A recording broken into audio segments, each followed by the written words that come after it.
What is happening, investors? It is your boy Jack, and sadly today's video is not speaking about NAT. The views on the two NAT videos I have posted have been absolutely insane, and I have fully contemplated making another video on them, but that's not what this channel is about. Instead, we're going to be speaking about 4 stocks that I plan on buying either potentially today, tomorrow, or next week. I will make another video on the weekend about more stocks I'll be watching, but these will be the top 4. These 4 stocks are some very tasty ones, some very long-term plays, and there's some very safe, some you may say are risky, but 4 stocks I want to pick up nonetheless. And I have to thank you all again. Yesterday we went up over 200 subs, which is absolutely crazy. Nat, I have to shout you out for that one. And we are already very close to our goal of 3,000 subscribers by Monday. Every time I set a goal, you guys just keep smashing them. I'm going to have to up the ante soon. If you enjoyed the video, please do drop it a like and drop me a comment. Both of those things help me out absolutely massively. And of course, subscribe if you are new around here. We still need to hit that 3,000 mark. Stock market is in a really crazy place right now. One day everything's booming up, one day everything's booming down. A lot of speculation in the markets. It seems like every time one of these biotech companies comes out and says they have some sort of a cure for the virus, the market goes boom. And then it comes out that, you know what, we actually don't have a cure, the market goes down. Then a man like Warren Buffett comes out and says he's selling all his airline stocks and nobody knows what's going on. There is so much uncertainty in the market. So the 4 companies we're looking at today are all long-term plays. There's nothing short-term about them. They are stocks that I plan on buying and holding on to for decades to come. And when you plan on buying a stock and holding it for decades, it doesn't really matter what the price does the next 2, 3, 4 months. Warren Buffett, the man everybody loves, the man everybody respects, has said himself he doesn't care if a company goes down 50% as long as the fundamentals are still in place. And I follow a fairly similar thesis. I don't care if in the short term my investment loses a whole lot of money if I still believe in the company in the long term. So with all that being said and with all that out of the way, let's get straight into it, and we'll get straight into stock number 1. So the very first company we're speaking about today is Apple. You all know who these guys are. Last week I bought shares in Alphabet, Facebook and Microsoft. I am trying to get into all of, the big massive tech guys, so obviously Apple has to be one of them. And in the intro we briefly spoke about Warren Buffett. Apple comprises of 23.84% of Berkshire Hathaway's portfolio. So that says a lot about a company. There's a lot of things I really like about Apple. Straight off the bat, dividend safety of 99, so be it. It is only a 1.09% dividend, but it's still a dividend nonetheless. And they are relatively new to paying it. Only been 7 years. But since they've started, I would not see them stopping. They have an incredible balance sheet. They can definitely afford to pay these dividends. And they've grown it quite fast. They've averaged 11% a year for the last 5 years. So that dividend right now is very low. But at some stage, it may well be an actual decent dividend. But this is definitely not a stock you buy for the dividend alone. It's not one that 100% pure dividend investors would go ahead and buy. It is for the growth. And if you just go and have a look at their max stock chart, you can see just how insane the growth truly has been this last while. In about 10 years, they're up over 677%, which is absolutely nuts. Apple are known for being like the kings of share buybacks. For the past half a decade, Apple has greatly enriched its shareholders by shrewdly deploying buybacks. But the approach that was a splendid gambit when its shares were cheap is looking like a rigid, questionable strategy now. They're far from a bargain. So in the past, it has made a lot of sense for Apple to employ share buybacks when they were quite cheap. Who knows if it's a good idea now? I still think that they will do it, and they actually have come out and said that they will continue to do so. In the second quarter earnings release on April 30th, Apple announced that it's adding $50 billion to its repurchase program, a lot of money, bringing the total available to $90.5 billion. Now, Apple, absolutely fantastic balance sheet, right? Current assets, $143.7 billion. Total assets, $320 billion. Current liabilities, $96 billion, and total liabilities, $241 billion. So fantastic balance sheet, and this is one of few companies who hasn't been hit the absolute hardest by the virus. Obviously they have to an extent. They haven't been able to produce as many products because obviously a lot of factories were shut down in China and the likes of it due to the virus, but they've still performed absolutely fantastically. And if you look through their Q2 earnings, you'll see that it is quite nice. The company posted quarterly revenue of $58.3 billion, an increase of 1% from the year ago quarter, which is completely decent considering the situation we're in, and quarterly earnings per diluted share of $2.55, up 4%. So despite everything that's happened, Apple are still doing quite well. And that is quite clear to see when we look at their 3-month stock chart, and we see that they've only gone down 6.5%, and April was actually fantastic, and they rallied up over 15% in the month of April alone. Over the last week, we've gone up another 3.67%, pre-market is currently up as well. It's all looking quite good. You all know who Apple are. They sell iPhones, they sell Macs, they sell all of those kind of things. They also sell watches, iPads, TV and music services. Clear to see why I want to buy them though. Just look at the balance sheet, look at the stock's history, look at how much it has grown in recent history even. It's absolutely incredible, and I just want to get into all of these tech giants. I just want to open some sort of a position in them. So that was stock number 1. Now, on to stock number 2. Amazon. Absolutely massive company. One of very few companies who have rallied this hard given everything that's going on their 3-month chart. They are up 15.25%. They've performed absolutely incredibly, and it's quite clear to see why when you break it down logistically. We're all stuck inside. A lot of us don't want to go to the shops as much as we generally would, and there's a place that we can buy pretty much anything in the world from online. You want a SpongeBob costume? Go to Amazon, man. I want to get a Mario costume and a Luigi costume for £18 and I'm gonna get it in a couple of weeks? You betcha, man. You want to buy some holy bread, some altar bread? Again, they got that on Prime, man. You can get that quick as you like. In a world where people are afraid to leave their houses, Amazon is going to absolutely shine. But Amazon are going to absolutely shine even once all of this is over. People love them. And again, it's one. We just have a look at the max stock chart and they have done absolutely insane growth. And that's why I just want to get them into my portfolio. 10-year change of 1600%. Absolutely insane stuff. You won't see that very often, especially not for a massive company like Amazon. Even in the last year, they're still up over 20% given everything that's happened.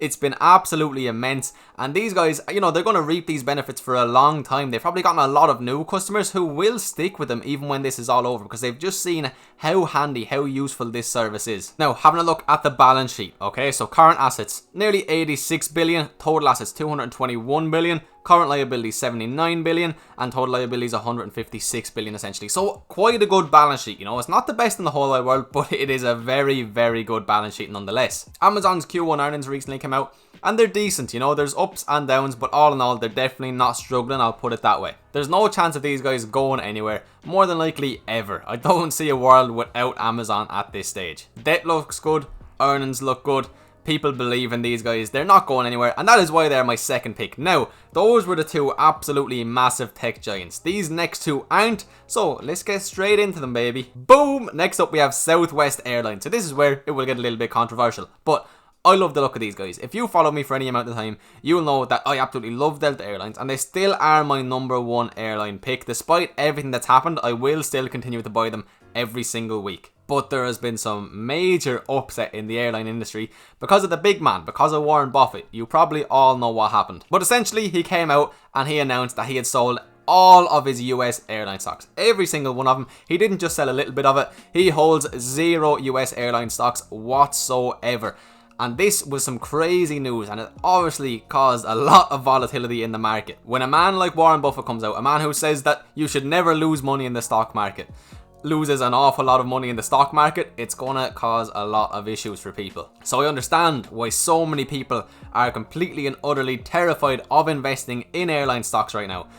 What I will say is always do your own research. Don't not buy them because Warren Buffett sold them. Don't sell them because he sold them. And don't buy them because I am. Just always do your own research and come to your own conclusions. I'm not a financial advisor. Everything I speak about are just my own thoughts and opinions. These videos are for entertainment purposes. But I personally am not as pessimistic as Warren Buffett is. I understand, look, what's happening right now will no doubt change travel. Southwest has been hit particularly hard. They are still down over 57% from their previous highs. I want to buy these, but I'm not going to buy them until I start to see, you know, some sort of at least a short-term recovery happen. I know I like to buy on red days, but when you see so many red days in a row, that's not what I like to buy. Like, look, a 5-day change of nearly -20%. They are getting smashed to pieces right now. There's no reason to buy because I believe they will go lower. That is why I'm not buying just yet. Just like Delta, this will be one of my somewhat higher risk plays. But I don't think from a long-term perspective it's a high-risk play. From a short-term perspective, I very well could buy at some stage and go down 30, 40, 50%. No doubt in my mind. But like I said earlier on in the video, that doesn't mean anything to me as a long-term investor. I will continue to buy and dollar cost average, just like I've done with Delta. The first time I bought them, man, it was a horrible entry point. I think it was about $33, and now my cost basis is way down. We're at about $25.50 cost basis now for Delta. So if you're always willing to buy more shares, you're always going to get in cheaper. And that's what we do in the stock market. We're consistently investing. As a long-term investor, you're always pumping money into your portfolio. I did speak about these guys a little bit more in a previous video. I'll have that on the screen or in the description or something like that if you do want to check it out. So I don't want to spend too much time on them. But look, I like the look of them. Also, I did watch this video. It's about 4 minutes long and it's just the CEO of Southwest, and one of the things that he says is Warren Buffett is too pessimistic about airlines' future. Now, of course, if you're a CEO of one of the biggest airlines in the US, you have to say this. And he said this, which is kind of the point that I've been trying to make. I believe this too shall pass. You go back to the Spanish flu in 1918, it was followed by the Roaring Twenties. Life will get back to normal. It is a question of how long that is going to take. So as a long-term investor, it's not up to us to decide when it will happen. We just have to believe it will happen in order for us to invest. Of course, everybody is entitled to their own opinions. I don't expect many people to agree with me here, but I love them. I've already made my stance on airlines very clear in many videos. That's why they're number 3 on the list. Now, on to the number 4. Exxon Mobil. Okay, so this is one for the long-term dividend investors, and that is one reason I love these guys so much. So, current dividend safety of 55, a massive current dividend yield of 7.91%, and an uninterrupted dividend streak of 37 plus years. A lot of people are saying they expect this dividend to be cut. I really don't think it will be. They're going to do everything they can to preserve this dividend, and if they do have to cut it, they know the effects that it will have on their share price in the future. They're going to do what they can. All they have to do right now is survive and have enough money to keep paying that dividend, and they will prosper. Here's a quick piece from last month. Exxon reduces spending and reaffirms commitment to dividend. They announced plans to reduce its capital expenditures by 30% and slash cash operating expenses by 15% and lean on its balance sheet to preserve the dividend. So they do quite clearly want to keep that dividend going. We have a look at their balance sheet. Current assets, 50 billion. Total assets, 362 billion. So massive current assets. Now, current liabilities, 63.9 billion. So slightly higher than the current assets, but they can handle it, okay? And then long-term liabilities, 163 billion. So from a long-term point of view, absolutely fantastic balance sheet. Short-term, there is some issues, but it's nothing they can't handle. These are a company who are still down close to 30% on the 3-month chart, despite gaining 22% in the month of April alone. And it's been quite a poor 5 years for these guys. And then this was just absolutely horrific when this dip happened. So they've been performing very poorly as a whole. They've just seen this massive dip. Why do we think they have long-term prospects? Look what else hasn't necessarily had the nicest 5 years as well. USO, US oil chart. It's been a bit all over the place, but ultimately it looks quite similar to Exxon, and that makes sense. 50% of their revenue comes from upstream, so when they explore, develop and produce oil and gas around the world. Crude oil and natural gas liquids account for 60% of production, while natural gas driving the remaining 40%. Downstream, 28% of earnings. Manufacturing plants, refineries, transportation systems and distribution centres, and then chemicals 22%. So obviously if oil isn't doing particularly well, Exxon can't possibly do particularly well. So right now oil is doing horrifically. We all know the prices went negative. We know just how bad the situation is. We know that's why a lot of people are looking at oil tanker stocks.